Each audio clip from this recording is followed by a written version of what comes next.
আসসালামু আলাইকুম ও স্বাগতম।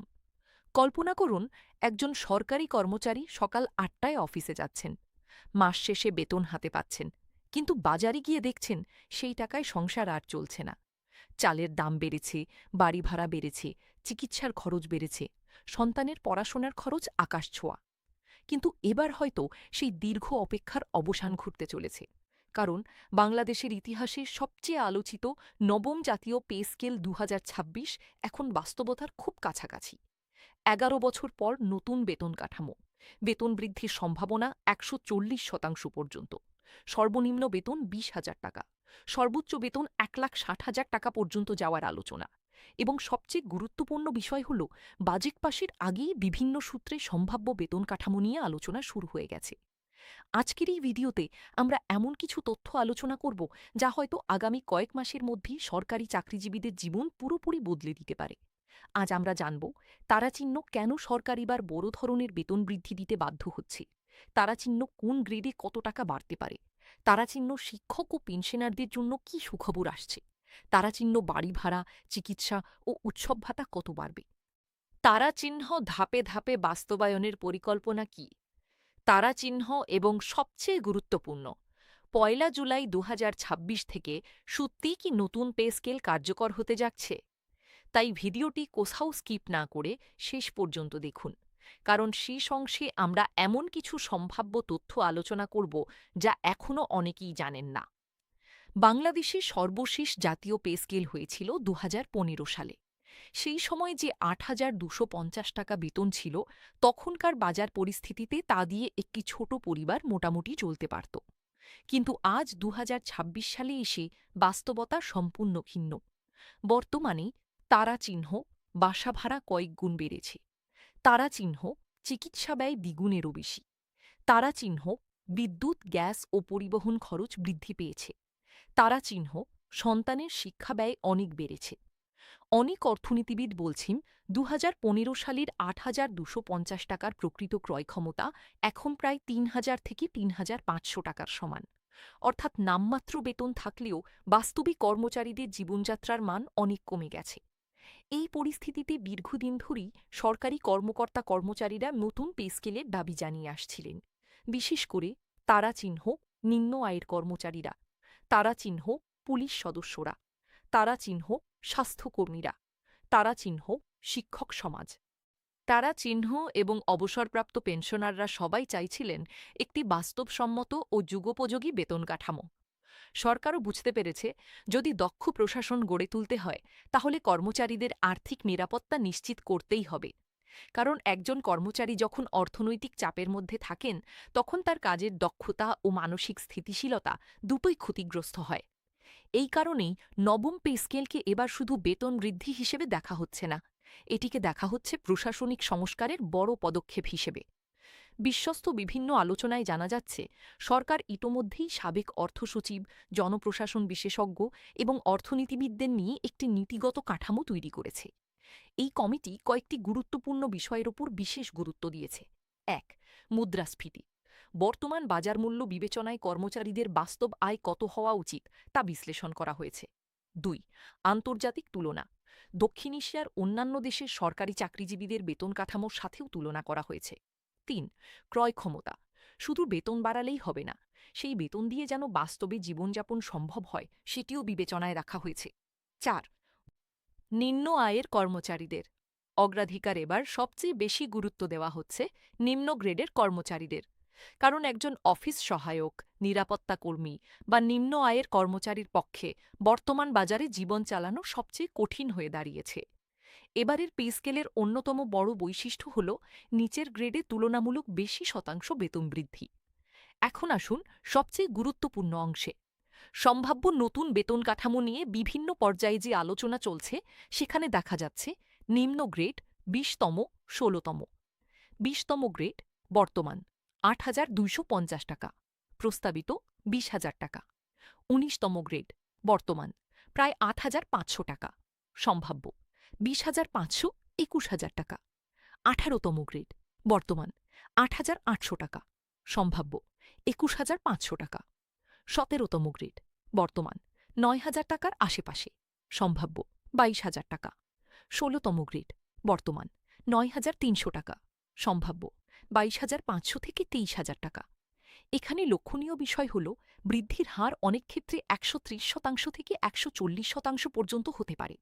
এটি বাংলাদেশের ইতিহাসে সবচেয়ে বড় নিম্নগ্রেড বেতন বৃদ্ধি হিসেবে বিবেচিত হতে পারে। ১৫তম গ্রেড বর্তমান ৯,৭০০ টাকা, সম্ভাব্য ২৪,০০০ টাকা। ১৪তম গ্রেড বর্তমান ১০,২০০ টাকা, সম্ভাব্য ২৪,৫০০ টাকা। ১৩তম গ্রেড বর্তমান ১১,০০০ টাকা, সম্ভাব্য ২৫,০০০, ২৬,০০০ টাকা। ১২তম গ্রেড বর্তমান ১১,৩০০ টাকা, সম্ভাব্য ২৭,০০০ টাকা। ১১তম গ্রেড বর্তমান ১২,৫০০ টাকা, সম্ভাব্য ৩০,০০০ টাকা। ১০ম গ্রেড বর্তমান ১৬,০০০ টাকা, সম্ভাব্য ৩২,০০০, ৩৫,০০০ টাকা। এই গ্রেডে যারা আছেন তাদের অনেকেই বলছেন এই পরিবর্তন বাস্তবায়িত হলে অন্তত জীবনযাত্রায় কিছুটা স্বস্তি ফিরে আসবে।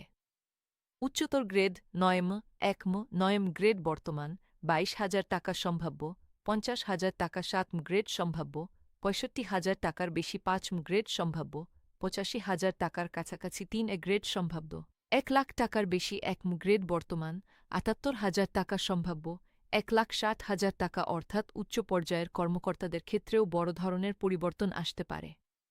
শুধু মূল বেতন নয়, এবার সবচেয়ে বড় পরিবর্তন আসতে পারে ভাতার ক্ষেত্রে। কারণ অনেক কর্মচারী বলছেন মূল বেতনের চেয়েও বাস্তবে ভাতাগুলো বেশি গুরুত্বপূর্ণ। বাড়ি ভাড়া ভাতা বর্তমানে অনেক এলাকায় বাড়ি ভাড়া বাস্তব বাজার মূল্যের তুলনায় খুবই কম।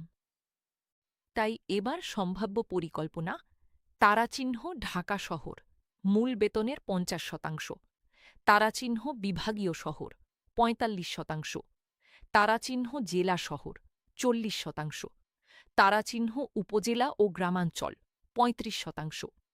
এটি বাস্তবায়িত হলে কর্মচারীদের সবচেয়ে বড় চাপ কমে যাবে।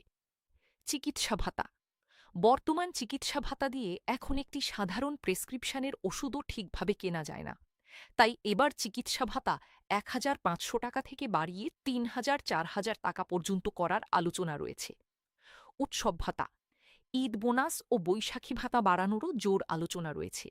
বিশেষ করে তারাচিহ্ন বৈশাখী ভাতা ২০%, ডান দিকে পয়েন্ট করা তীর ৫০%, তারাচিহ্ন উৎসব বোনাসের সাথে অতিরিক্ত ইনক্রিমেন্ট, তারাচিহ্ন নারী কর্মচারীদের বিশেষ সহায়তা, এসব বিষয়ও বিবেচনায় রয়েছে বলে জানা যাচ্ছে।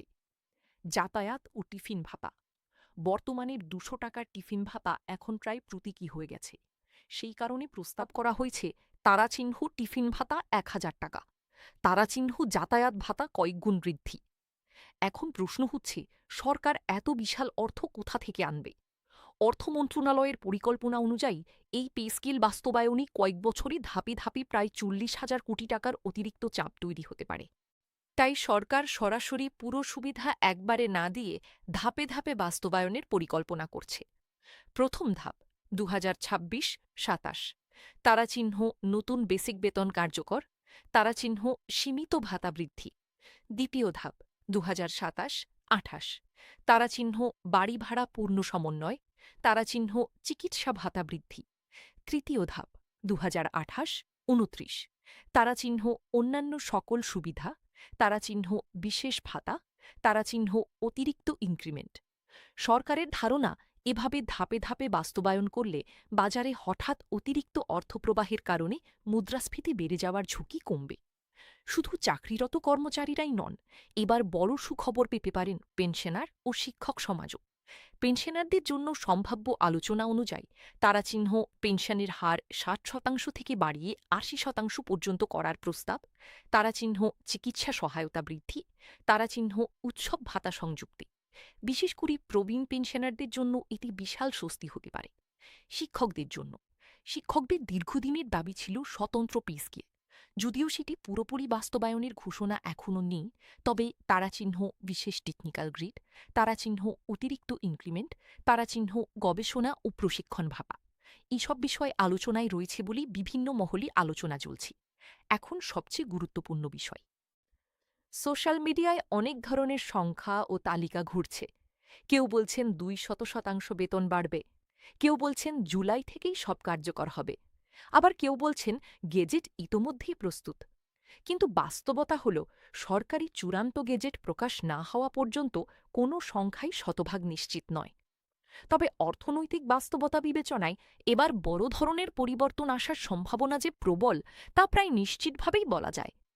নবম জাতীয় পে স্কেল এখন আর কল্পনা নয়, এটি এখন সময়ের অপেক্ষা।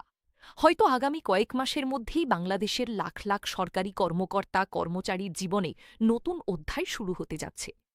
যদি এই কাঠামো বাস্তবায়িত হয়, তাহলে তারাচিহ্ন নিম্ন আয়ের কর্মচারীরা বড় স্বস্তি পাবেন, তারাচিহ্ন মধ্যবিত্ত সরকারি পরিবারগুলো নতুনভাবে ঘুরে দাঁড়াতে পারবে, তারাচিহ্ন এবং প্রশাসনে নতুন গতি ফিরে আসতে পারে। এখন আপনার কাছে প্রশ্ন, আপনার মতে সর্বনিম্ন ২০,০০০ টাকা কি বর্তমান বাজারের জন্য যথেষ্ট, নাকি আরও বাড়ানো প্রয়োজন? কমেন্টে আপনার মতামত লিখুন। ভিডিওটি ভালো লাগলে অবশ্যই লাইক দিন, শেয়ার করুন এবং আমাদের চ্যানেলটি সাবস্ক্রাইব করে পাশে থাকা বেল আইকনটি অন করে রাখুন। কারণ নবম পে স্কেলের প্রতিটি আপডেট আমরা সবার আগে আপনাদের কাছে পৌঁছে দেব। সবাই ভালো থাকুন, সুস্থ থাকুন। আল্লাহ হাফেজ।